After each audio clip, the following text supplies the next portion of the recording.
Alright, so last video of the day is a message of thanks and gratitude to Eric and his brothers. Rangers Lead the Way. Guys, thank you again for your wonderful gift. I want to share this video with you. So I want to show you the outcome of your kindness, okay? So about a few weeks ago, Eric and his brothers in service, all out of the Ranger Battalion, and these gentlemen actually gifted me, after our Tomahawk training, 2 hawks, and oh my god, it's generosity, reciprocate generosity. So that's, it's something that is always awesome. I have utmost respect for our men and women in service, and I have really good friends in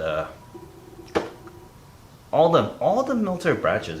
I make fun of Air Force all the time, but even those of you fucking airmen, it's like you guys are still, I always got nothing but love and respect for you guys, that. So for Eric and you guys, thank you again. So this is the outcome of your kindness. So you could probably notice that beard has been polished and sharpened by my good friend Daniel O'Malley, who did the phenomenal edging on this. Alright, for those of you who do not know what hawk this is CRKT's Ryan Johnson's RMJ's Nobo hawk that had the following modification. Daniel did the edging, and I did the handle cord wrapping. This is Mod 0 cord wrap and hem cord that's been lacquered.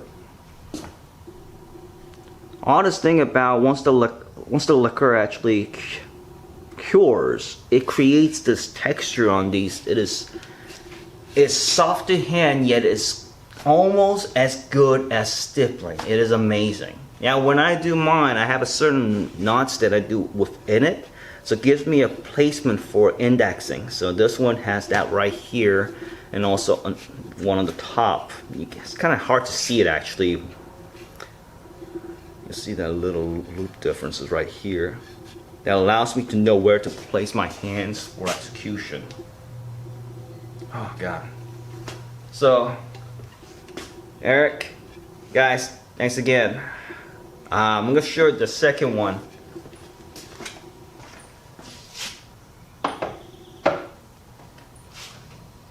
Now this one, oh my lord. So I had the Nobo hawk in the past, and it's like that one, my old one, actually belongs to one of my brothers who's also a veteran. So shout out to Tyler Belandi, the best gunsmith in Washington State. If you got 1911s that need worked on, or if you need a custom grip texture on your gun that is not going to destroy or change your internals like stippling would do, contact Tyler Belandi or check out Tyler's website for Belandi Customs Rough Grip. The rough grip texture is, once it's applied, it is as good as stippling, if not better. But it doesn't change the characteristics of the gun's internals, so it's not like melting your gun. So T has that, and T, hope you're having a good weekend, brother.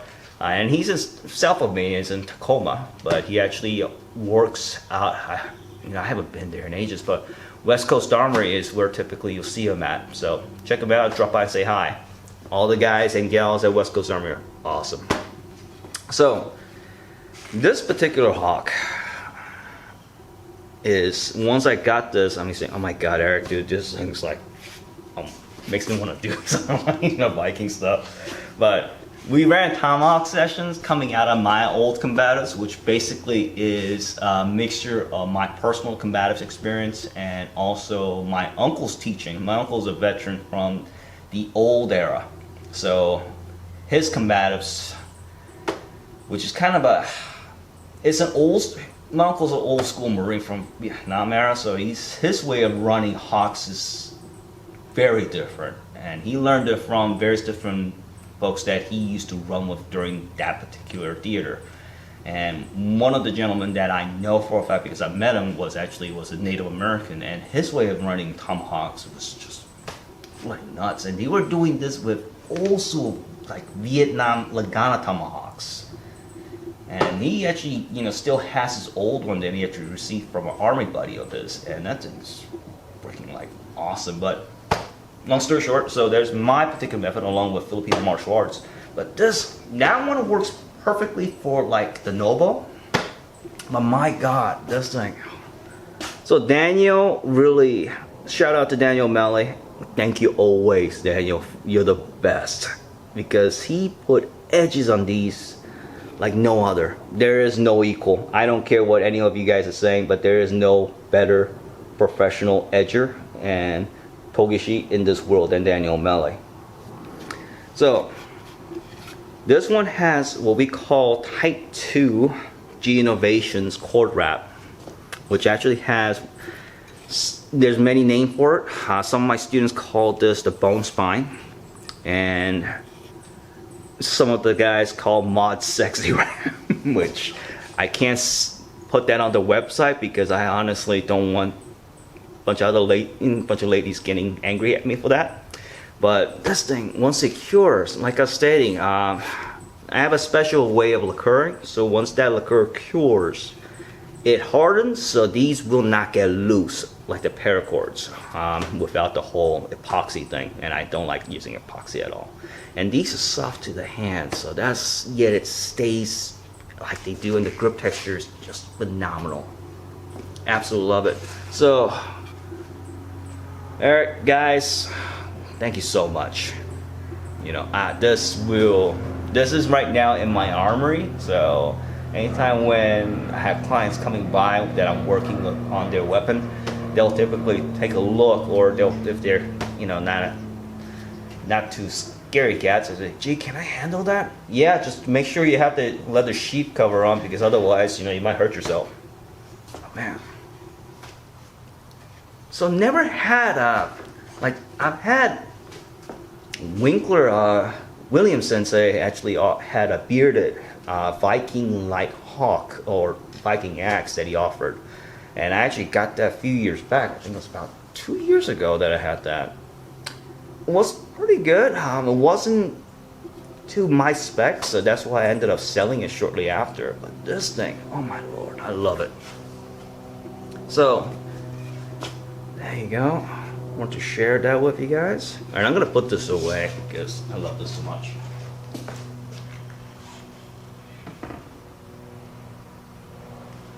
Alright, so there's that. If my hands feel lonely, I'm gonna grab a trainer. So, just look down. So I got 2 more minutes. So, question regarding tomahawks.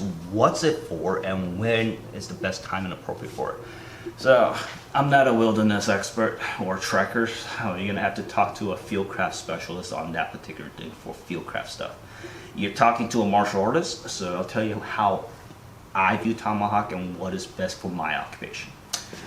So anytime when I get a student of mine in the service, or get a client or request for knowledge transfer program, utilizing specifically on tomahawk or some sort of an axe, 99% of the time this was with something by Mr. Winkler. So anytime with the Winkler hawk or an axe or tomahawk, especially Sayak R&D tomahawk, they asked me, how would you best put this to use for what we need?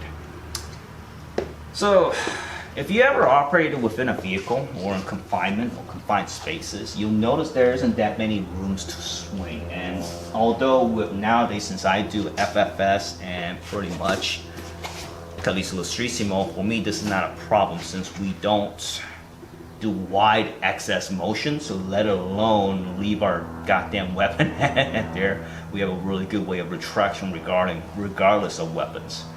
Now, but in the old days, everybody's so hell-bent on goddamn slashing. You know, this is also a problem with certain Filipino martial arts that a lot of the people start integrating without not seeing its goddamn weakness. So same manner and possible, which is what many of us were utilizing this particular tool for, but it was best reserved for close confined spaces where instead of having to go and try to slash your way out or try to stab your way out, one hit from wherever you got your hawk position Many guys that I used to train used to actually have it right on their vest or have it hidden on the back, right underneath their hydration actually. And I tell them that was not a good idea, but some actually still did it anyway. They would literally whip that out through they had the winkler to take up the bungee and make that longer so they could have it easily pullable. And they'll simply whip their hawk out and go into one. Because if you've seen tomahawks do its effect on like a tree or on a woodland, you understand that it's a two-plane weapon. That's my old teacher, Master Arms James A. Keating's definition of what a tomahawk should be categorized as. It's a two-plane weapon. What is a two-plane weapon? A two-plane weapon is, if you see a knife, it does the following motion. It slashes and it thrusts, but it never does that at the same time. A tomahawk or an axe slashes, not the best thing for thrusting, but obviously I could definitely do that. But in generally one motion, it cuts, and because it digs into whatever it's targeting, or in English layman's term would be like hacking, it actually thrusts too. So it cuts and thrusts in one motion, thus it's a two-plane weapon. Now, in close confinement, that two-plane weapon effect on something like human skull is an ender. Blunt force trauma to a max, like you wouldn't believe. And that pretty much would shut most subjects down. Most hostile will be neutralized after that one hit. It's like the old saying that my uncle used to say, which was, one hit from a 45 can do the equivalency of a 10 hits from a 9mm. That's way in the past, because you have to understand, in his days, Jack at Hollow Point really, depending on which goddamn idiot did the whole work on it, on the ammunition, might not shoot perfectly or due to the lack of refined metallurgy. We're now living in 2021 where if you can find a good Jack at Hollow Point with Barnes copper on it, it will expand fully and beautifully shroom like it should. So the whole caliber thing is history and nonsense anymore. But in his days that might have made sense, and this kind of Eurojet you could actually mix with this. One good delivered strike from a tomahawk, much better than slashing versus or thrusting with a knife. So that was the whole thing of this. How do I use a tomahawk? Those of you know me, I do FFS and Kali Illustrissimo, Essential Kali Illustrissimo, the fighting essence of Grandmaster Antonio Tadagi Illustrissimo's Kali Illustrissimo, through the teachings of my teacher and my good friend and my brother in arms, Master Raymond Floro, and also nowadays, since I'm studying kind of more in depth on Ray's online course on Kali Illustrissimo with Mang Rami. So shout out to both my teachers. Mang Rami is just like, his seminar is phenomenal, so watch it if you guys haven't. Especially if you need an insight on what is real, authentic Kali Illustrissimo. I do not know a better source than that right now. So check it out on Ray's FFS online. It's Kali Illustrissimo, authentic Kali Illustrissimo with Mang Rami, and it's the best. So how do I use this? Well, obviously, if I was using this in FFS capacity, this still works wonders. So I could do that. I could still pull out my favorite Inganyo. It works wonderfully on that. Not to mention the whole faking. It's when we do 3 to 4 with this, it's freaking vicious. I mean, the problem is with Ray explained this beautifully. The retraction, when you try to do my normal retraction like that, it does significant stress on your rotator cuffs. So one of the things with a heavier weapon, especially with something like this, what I do is I do what Ray referred to as optical retraction, which is instead of going and doing this kind of thing, it's retracting it like one of those optical stepping machines. It's just probably the worst machine ever, but that's how it is, and I could get returns strikes from that, and it just so there's that. Tomahawk, another tool that can do this well, I'm gonna put this baby away. Thank you, my good Tomahawk. I love you. Sorry, gotta fish any for my weapons. It's like dos manos. Innovations Balila. Included for all participants of first Floro Fighting System Pacific Northwest Sama-Sama, held on August 21st. Sign up if you're still interested. We still got seatings for this, okay? Don't be scared. It's just because I say we have to spar, that doesn't mean someone's gonna go to the hospital or anything like that. And no, we're not sparring with this, so seriously. So we're going back to optical striking method.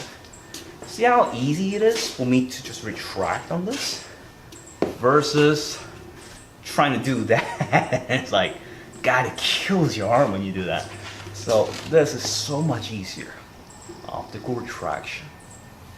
There. For more information on that, check out Ray's instruction on this material. I'll contact Ray to find where the optical retraction is, and I think it's one of the Kali's Illustrissimo instructional courses, but ask Ray directly, okay? And seriously, don't be shy to do that. You don't have to be scared. It's super awesome. Alright, take care guys. Have a wonderful weekend, and to all of you fathers, happy Father's Day weekend. I'll be spending, Father's Day weekend with my dad, so this is awesome. It's like family is important. You have to understand that. I've been blessed with wonderful teachers, and even my dad, he's been great. But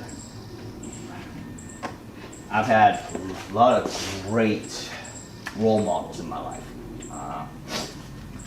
My uncle's definitely on top of the list too on that one because he beat the shit out of me quite a bit whenever I'm out of line, and also helped me understand and ease into adjustment into when I was making the transition into living in the States. Uncle Jim, definitely if it wasn't for the House of Black Trans Society, would still be utter chaos. Meaning, prior to contacting Uncle Jim, what I call training was very Ed Parker-esque, meaning training's not over until somebody's got something broken or there's blood on the ground. And that's a very old school Kempo mentality, but still there's a very bad way of running things, alright? Then with each teachers, like I had Boo even played a very big part into how I became as a teacher and how I carry myself, especially when I'm teaching in logic when it comes to actual structure. That's all the structural tools and how I organize my curriculums, that's coming from Boo. So there's that. And Ray, and Jesus Christ, if it wasn't for Ray, I don't know, seriously, what I'd be like. Right now, my personal ability to execute what I do, meaning how I train is how I fight. This is all because of Ray. If it wasn't for Raymond Floro, there would be no Jee Choi, the current, as some of you guys in services. Dude, this is the Blade Master, man. But here's the thing, I'm not a master. You look at all my titles right now, I do not use single words such as a master. That term that we chose for the House of Black Trans Society, in the past we went because of what my teacher suggested, that just run it as a Master at Arms. You're training these guys, they will not respect you unless you have some sort of title. Fuck that shit. You respect me by what I do and by my actions, not by some stupid title or ranking. That's like some dumbass fucking brass who walks in, I'm a West Point grad, you have to respect me. Fuck that shit. You do something to make us respect you, okay? Until then, you're an ass. Is that exactly the same? So because of that, I don't want someone to try to fucking say, oh, we're respecting you, we're saluting you, we're kissing your ass every step you fucking take. No. You don't. You might do that, but in reality, it's like, fuck you, motherfucker, you can't do shit. No. Don't do that. That's why for the House of Black Trans Society, I dropped the whole fucking title shit for the whole Master at Arms. It's for me, I'm a jack of all trades and master at none. So when someone asks me, especially one of my brothers, okay, fuck, Jay, we need some sort of a structure, because that's like saying student and instructors are really not much difference. In reality, we're all humans, so no, but the term that I came out with, I love studying Latin. It's a dead language, but it's just sounds so romantic, and there's a lot of rich history in it. So for us, I chose Capodraconis for all the. That's what for me right now. And once I get my brothers in the house who's been training for a long time, once their skills are currently par to mine, they will be gifted the ranking of Capodraconis. Capodraconis is Latin for head of the dragon. That's what it is, head of the dragon. This comes from the Uncle Jim's actually.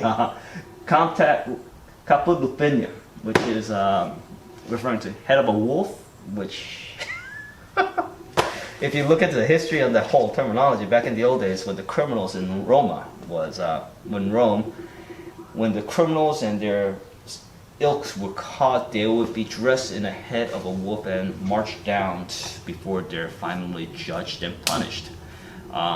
Interesting history, and I didn't know where that term came from until one of the professors at UW, when he came to train with me for self-defense people going off into South Africa, Sierra Leone to be more precise. Hopefully you're well, teach. We did some training, and I was wearing exactly that. That used to be my t-shirt until it got all torn up due to old age and repeated wear and use. He told me that story, how Capolupinum is that's what it means. So while doing the further research down the road over the last year and a half, as the COVID's kind of going into fucking rampancy, House of Black Dragon Society needs a title, but I did not want to give some weird ass fucking title that no one could fucking pronounce. So I chose Latin, which is, if you look at all the European languages, including English, is based off. So Capodraconis, head of the dragon. Stay sharp, be safe, have a great weekend.